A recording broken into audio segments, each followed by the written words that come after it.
देश को गुमराह करते थे कि देखो 4 तारीख को नतीजे आ गए, 5 हो गई, 6 हो गई, 7 हो गई, 8 हो गई, तमिलनाडु में सरकार नहीं बन रही है। अरे भाई, केरल में तो पूर्ण बहुमत है, वहां तो बना लो। कोई ऐसा सगा नहीं जिसे कांग्रेस ने ठगा नहीं। आपको याद होगा, सिर्फ 10 साल पहले, यानी पिछले एक चुनाव के पहले, बंगाल में हमारे सिर्फ 3 एमएलए थे। यानी एक चुनाव के पहले, 10 साल पहले जो चुनाव हुआ था, सिर्फ 3 एमएलए। आज वहां 200 से भी अधिक विधायकों के साथ भारतीय जनता पार्टी की सरकार है। अभी केरलम में भी हम 1 से 3 एमएलए तक पहुंच गए हैं, और जब 3 पहुंच जाते हैं ना, तो वो दिन दूर नहीं जब केरलम में भी बीजेपी एनडीए की संख्या 3 से बढ़कर बहुमत के आंकड़े को पार कर जाएगी।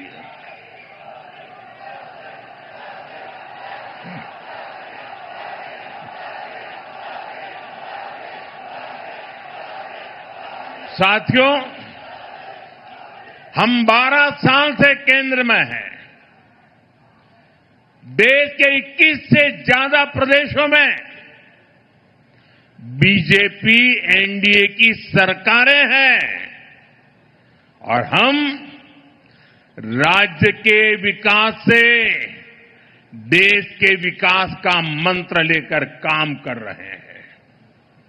लेकिन दूसरी तरफ आप कांग्रेस को देखिए, जिस पार्टी को 40 साल पहले 400 से अधिक सीटें मिली थी, वो पिछले 3 इलेक्शन में सब कुछ मिलाकर भी 100 का आंकड़ा छू नहीं पा रहे हैं। लेकिन कांग्रेस और उसके साथियों का अहंकार इतना अधिक है कि अपनी पराजय के लिए भी वो पूरी दुनिया को दोष दे रहे हैं। संविधान, लोकतंत्र, संवैधानिक प्रक्रियाएं, कोर्ट, इनके प्रति भी घृणा मेरे सार्वजनिक जीवन में मैंने कभी भी किसी भी मेन स्ट्रीम पॉलिटिकल पार्टी को ऐसा करते हुए नहीं देखा था। वो इतनी निराशा की गर्त में डूबे हुए हैं कि गाली गलौज के सिवाय, बद्दी भाषा का प्रयोग करने के सिवाय अब उनके पास कोई एजेंडा नहीं बचा है। साथियों, बीजेपी की सरकारों के लिए लोक कल्याण सर्वोपरि है, और ये शब्द नहीं है, हमने जी करके दिखाया है। तभी तो 25 करोड़ लोग गरीबी से बाहर निकले हैं। हमारा मंत्र सबका साथ, सबका विकास का है। हमारा मॉडल गुड गवर्नेंस का है। इसलिए हर राज्य में जनता बीजेपी को दूसरी बार, तीसरी बार फिर से सेवा करने का अवसर देती है। लेकिन कांग्रेस की कोई भी राज्य सरकार दूसरी बार सत्ता में वापस नहीं लौटी है। सरकार बनने के कुछ ही महीनों में कांग्रेस के प्रति एंटी इनकम्बेंसी शुरू हो जाती है। ऐसा इसलिए है क्योंकि कांग्रेस को सिर्फ विश्वासघात करना आता है। ये खुद भी झूठे हैं और उनकी गारंटियां भी झूठी है। कांग्रेस की सत्ता की किताब में गवर्नेंस का चैप्टर तो है ही नहीं है।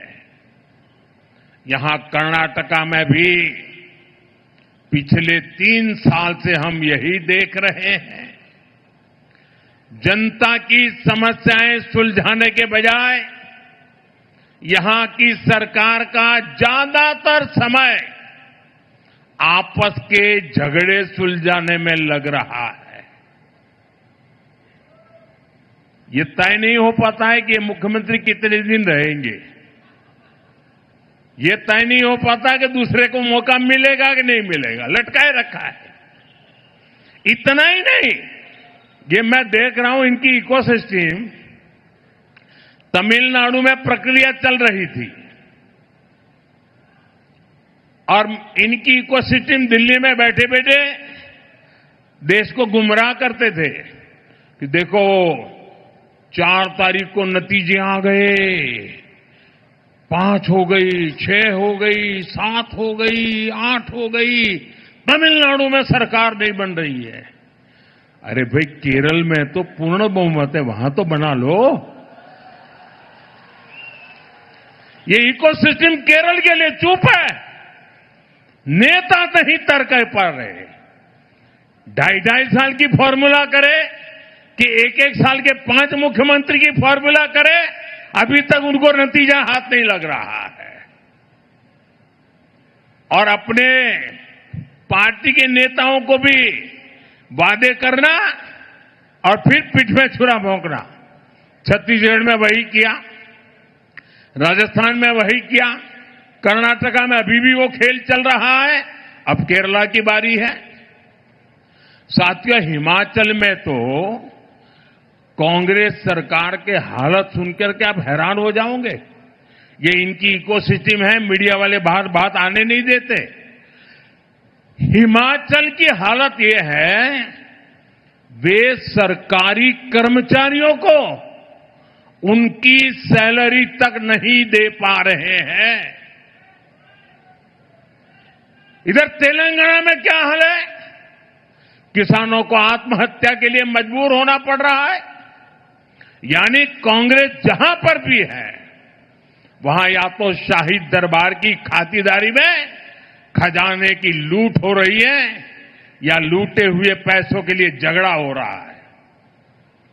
साथियों, कांग्रेस की पहचान आज एक परजीवी पार्टी की बन गई है और इसलिए वो पहला मौका मिलते ही अपने साथियों के साथ भी विश्वासघात करती है। और इसलिए ही कहा जाता है कि कोई ऐसा सगा नहीं जिसे कांग्रेस ने ठगा नहीं। अभी तमिलनाडु में ही देखिए, 25-30 साल से कांग्रेस का डीएमके के साथ घनिष्ठ संबंध था। डीएमके के साथ गठबंधन ने कितनी ही बार कांग्रेस को संकटों से बाहर निकाला और 2014 के पहले 10 साल उनकी जो सरकार थी वो भी डीएमके के कारण टिकी थी। लेकिन क्या हुआ? जिस डीएमके के साथ 25-30 साल का जीने मरने का नाता था, हर पल जो डीएमके कांग्रेस की भलाई के लिए काम करती थी, लेकिन जैसे ही सत्ता का खेल कहीं और मुड़ गया तो सत्ता के लालच में सत्ता भूखी कांग्रेस ने पहला मौका मिलते ही डीएमके की पीठ में छुरा भोंक दिया। परजीवी कांग्रेस को अब एक और पार्टी चाहिए जिसकी पीठ पर सवार होकर वो प्रासंगिक बनी रह सके। साथियों, कांग्रेस ने एक और विश्वासघात देश की बहनों बेटियों के साथ किया है। दशकों से कांग्रेस देश की महिलाओं की आंखों में धूल झोंकती रही है। कांग्रेस महिला आरक्षण का वादा करती थी और फिर अपने ही सहयोगी दलों से इसका विरोध करवाती थी। बड़ा खेल चला करता था। बीजेपी ने इस खेल को खत्म किया। महिलाओं के लिए 33% आरक्षण का कानून बनाया। लेकिन साथियों, कांग्रेस देश की सबसे बड़ी नारी विरोधी पार्टी है। इसलिए कांग्रेस ने संसद में नारी शक्ति वंदन संशोधन को गिरा दिया। ये संशोधन अगर पास हो जाता तो लोकसभा में कर्नाटका की सीटें कहीं अधिक हो जाती, बढ़ जाती। कर्नाटका से बहुत बड़ी संख्या में बहनें, बेटियां एमएलए बनती, एमपी बनती, देश का भाग्य निर्णय करने में भागीदार बनती। लेकिन कांग्रेस ने ये नहीं होने दिया। देश की नारी, कर्नाटका की महिलाएं कांग्रेस को इस पाप के लिए कभी माफ नहीं करेगी। साथियों, आज देश विकसित भारत के संकल्प की सिद्धि से जुटा है। इस मंत्र को लेकर के चल पड़ा है और इस संकल्प की सिद्धि में कर्नाटका की बहुत बड़ी भूमिका है। इसलिए ये जरूरी है कि कर्नाटका में ईज ऑफ लिविंग और ईज ऑफ डूइंग बिजनेस दोनों बेहतर हो। मैं कर्नाटका के हर परिवारजन को भरोसा दिलाता हूं कि बीजेपी एनडीए सरकार अपनी तरफ से हर प्रयास कर रही है। साथियों, बीजेपी के लिए देश का हित, देश के लोगों का हित, ये हमारे लिए सर्वोपरि है। आप देख रहे हैं कि इस समय वैश्विक स्तर पर किस तरह की चुनौतियां हैं। वेस्ट एशिया में संकट की स्थितियां लगातार बनी हुई है। युद्ध के इस माहौल का बहुत नकारात्मक असर पूरे विश्व पर पड़ा है और भारत भी इससे प्रभावित हो रहा है।